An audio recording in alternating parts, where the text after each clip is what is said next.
Hello, friends! Ever wonder what it was really like to be a fighter in the age of Queen Victoria? Forget the shiny gloves and pay-per-view events. We're stepping back in time to the gritty, brutal, and utterly fascinating world of the Victorian boxer. Picture this. No gloves, just bare knuckles. No rounds, just endless fighting until one man couldn't stand. No fancy arenas, just a muddy field or a smoky back room with a crowd baying for action. This was the era of the pugilist, a time when fighters were both despised outlaws and celebrated folk heroes. It was a world of raw courage, incredible endurance, and rules that would make a modern boxer's head spin. So, how did one even become a boxer back then? It wasn't about joining a state-of-the-art gym. For many, it was a desperate escape from poverty. In the sprawling industrial cities of Victorian Britain, life was hard. Working in a factory or a mine from dawn till dusk for pennies was a grim reality. Boxing, for the few who had the grit and the talent, offered a sliver of hope. A chance to earn more in one fight than a laborer could in a year. It was a ticket to fame, fortune, and a life beyond the smog-filled streets. But this wasn't a career path you chose lightly. The training was relentless and, by our standards, incredibly strange. Forget weight machines and protein shakes.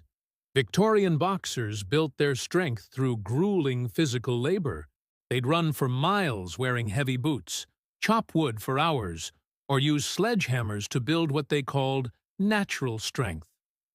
Their diet was just as tough. Huge amounts of rare beef and stale bread, washed down with ale. It was all about building a solid, durable frame that could withstand incredible punishment. Now, let's talk about the fights themselves. They were governed by what were known as the London Prize Ring Rules, established in 1838. And these rules were wild. A round didn't end after 3 minutes. It ended when a man was knocked down.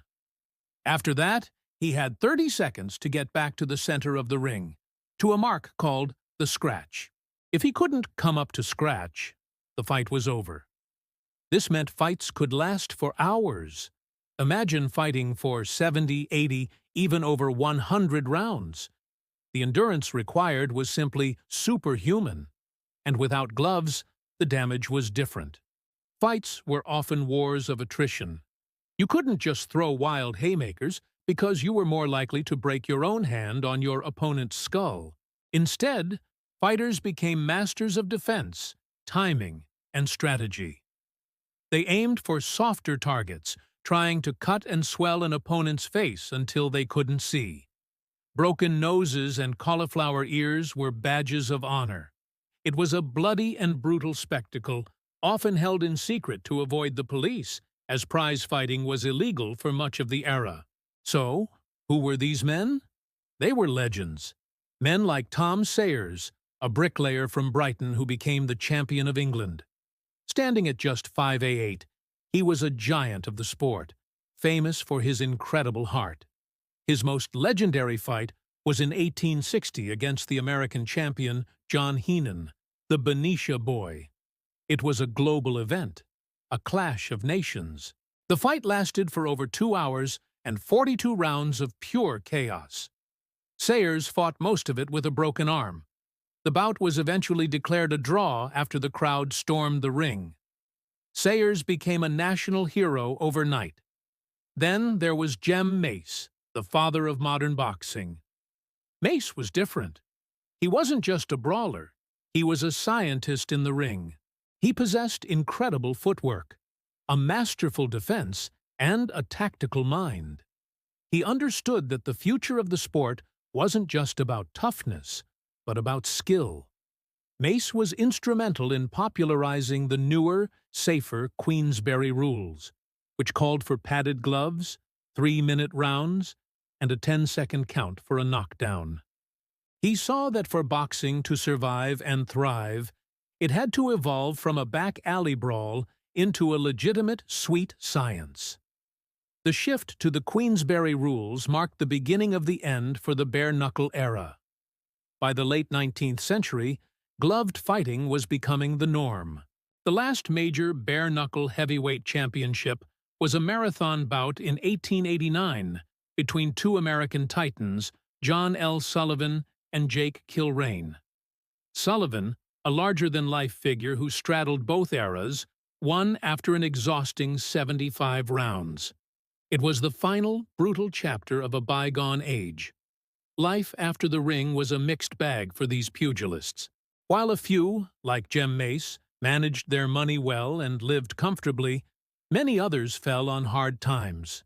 The fame was fleeting, and the money earned was often spent just as quickly.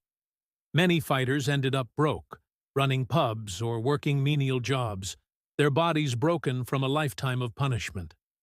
They were living relics of a tougher time, their faces a roadmap of battles won and lost, but their legacy is undeniable.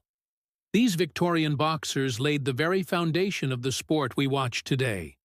Their incredible toughness, their innovations in technique, and their larger-than-life stories created the DNA of modern boxing. They were the pioneers who transformed a brutal pastime into a global sport. They proved that what happens inside that ring is about more than just fighting. It's about courage, resilience, and the unbreakable will of the human spirit. So the next time you watch a modern boxing match, take a moment to remember the bare-knuckle warriors of the Victorian age. Remember the men who fought for hours in muddy fields, who had to come up to scratch, and who, through sheer grit, carved their names into history. Thank you so much for joining me on this journey back in time. If you found this as fascinating as I did, please give this video a like, and don't forget to subscribe for more deep dives into history. Let me know in the comments which historical topic you'd like to explore next. See you in the next video.